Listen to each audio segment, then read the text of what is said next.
Southern Fried Relic Hunting with your host, Chuck Smith.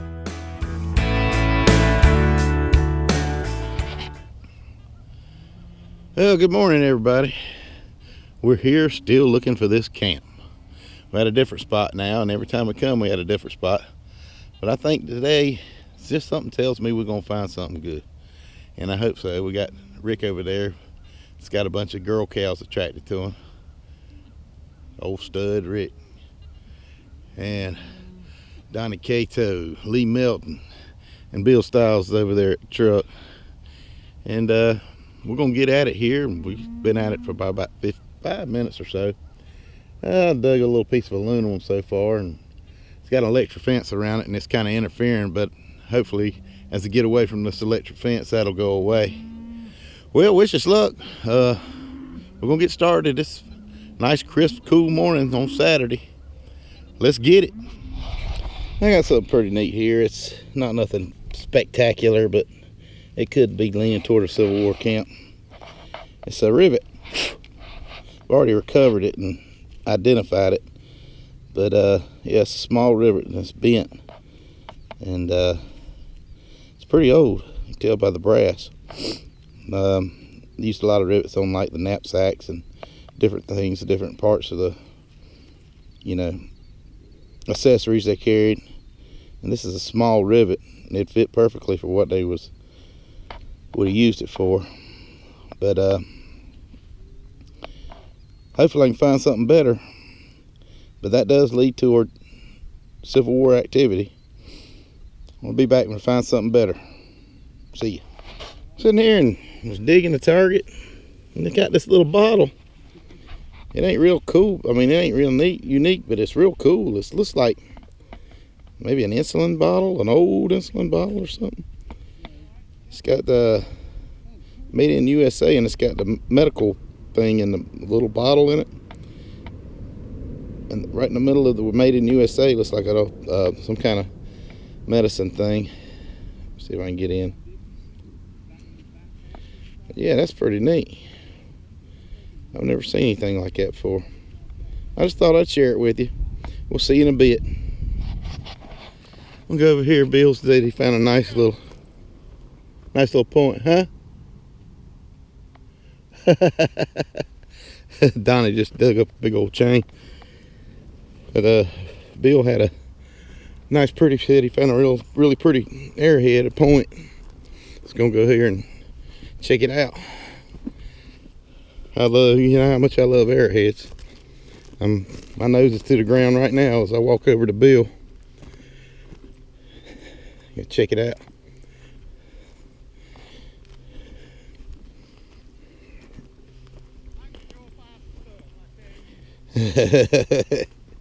Donnie said he can sure find some stuff. What we got? You'll like this one. You probably like the other one, but you'll like this one even better. Come out there. I like them all. Pockets are too small on this thing. And you got stuff in every one of them. Yeah. You can't get in the one next to it. It's got a water bottle, a piece of wood, a battery.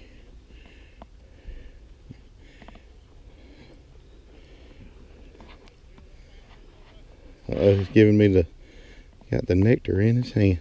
That is pretty. That's perfect. Wow.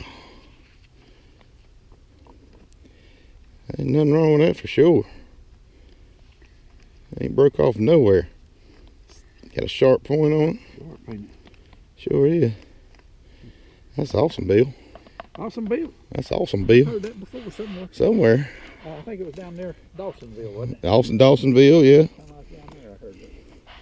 Yeah. I think he used to drive real fast. So I'm going to walk back to my machine with my nose to the ground.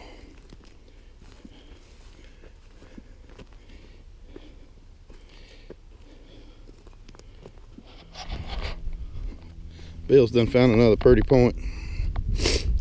I ain't found one yet. Is it as pretty as the other one? Prettier. Well, doggone. Let's take a look at that baby.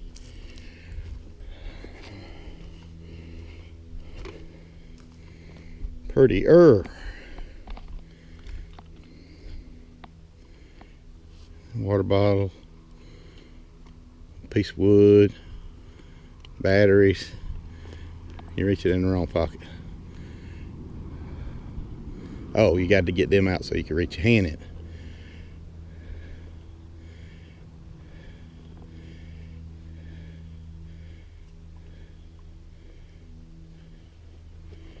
Okay, let's just see it. Stuff from before. Oh, here it is right here. Wow, look at there. That's a bowling point. That is nice. A little old bowling bird point. Yes, sir.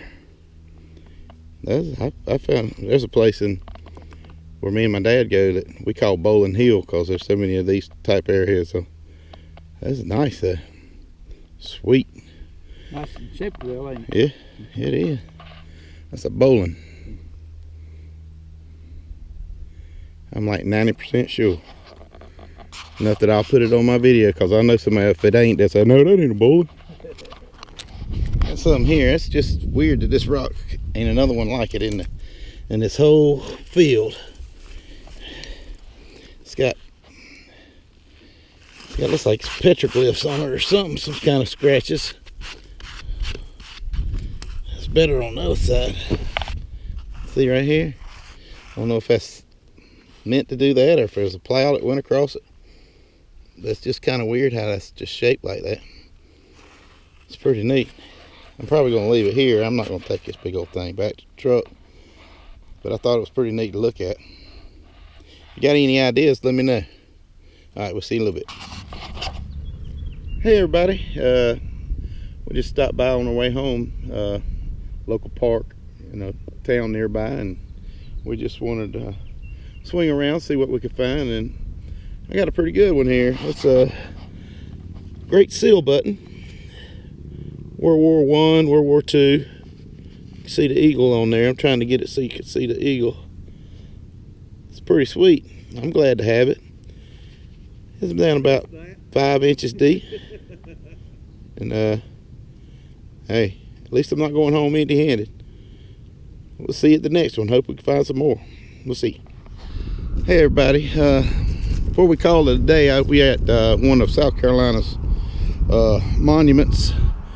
Something happened here back during the Revolutionary War, and this is called the Buford's Bloody Battleground. In order that all may continue to share the sentiments of the group of patriotic citizens of Lancaster County who erected a monument here on June 2nd, 1860, the inscriptions of this memorial are the same as those on the original monument, erected by the Waxhaw Chapter of the Daughters of American Revolution and the Lancaster County Historical Commission, 1955. This is a massacre.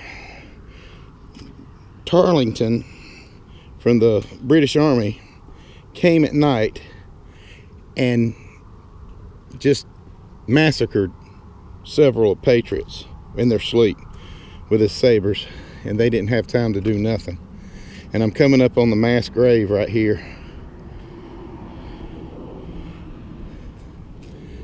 This is a grave for all of those that are buried here from the massacre. This is really a turning point in the American Revolution, because just like the Alamo in Texas, they had a shouting say, no quarter for Tarleton. That means if you find him, kill that son of a gun. And this pretty much was what made us decide that, hey, we ain't taking no more. We're gonna go ahead and take the bull by the horns and get the British out of South Carolina. I'm gonna go around. We've got another monument here.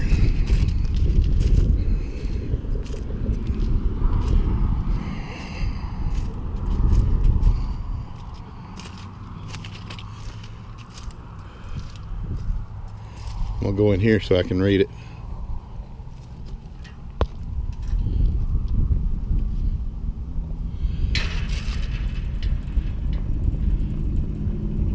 Nearly the entire command of Colonel Buford were here, killed or wounded. Gallant soldiers buried in this, I can't hardly read it. This has been here a while. But anyway, this is what made South Carolina say, you know, that's it. We're not taking no more crap.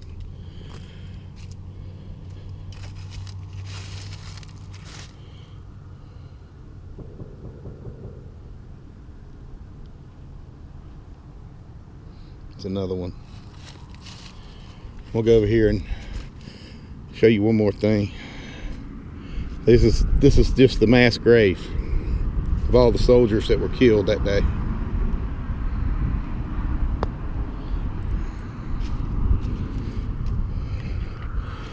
And this is right here in Buford's Crossroads in South Carolina. There's also, so I don't know what these pieces of quartz and circular over this circled over here. I don't know if this is part of the graves or what. This one, it says the monument funded by the following: the George Washington Endowment Fund of the National Society of Sons of American Revolution, South Carolina Society of Children of the American Revolution, the Virginia Society of the Sons of American Revolution. Oh, that's just telling who put the monuments here. These must be stones. These must be graves, because here's a grave marker on this one.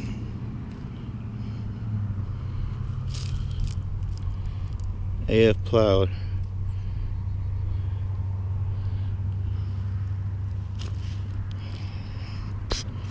Let's show you over here. Here's the Buford Battleground,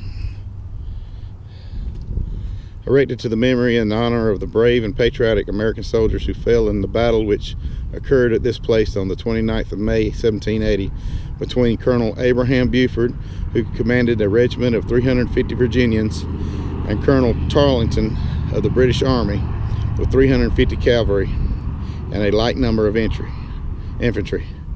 Nearly the entire command of Colonel Buford were either killed or wounded.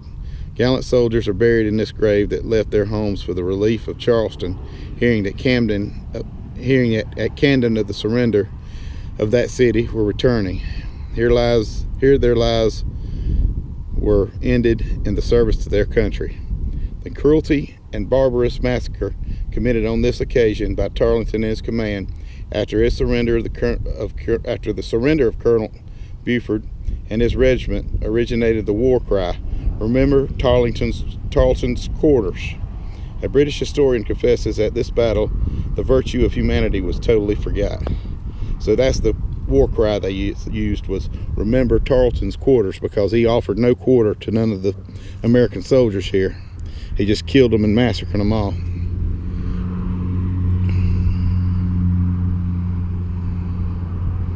This is archaeology gleaned of wealth and knowledge of the battlefield artifacts.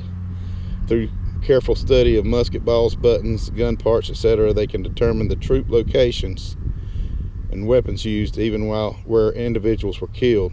Context or careful documentation of where these artifacts are found allows archaeologists to reach these conclusions.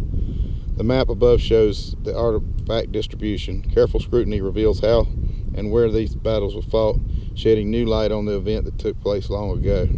The artifacts tell a powerful story of the battle that took place here.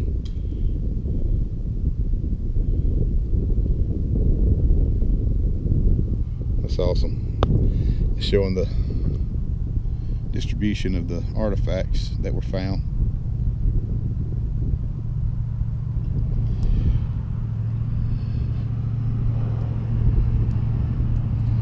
That's the scoundrel Tarleton, who offered no quarter to these soldiers and just massacred them in their sleep.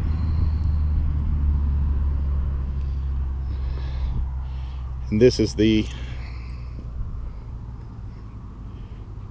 Lancaster County Park. Well, it just goes to show you, you know, you got people out there that don't want to acknowledge American soldiers and the sacrifice that they gave, wondering, you know, what was so special about them. Well, they took time out of their lives, at least 4 years, to go out and protect you so you can continue to have your freedoms you have today. I'm Chuck Smith, and I appreciate you watching everything today, and I'll see you next time. In the meantime, God bless, happy hunting. We'll see you.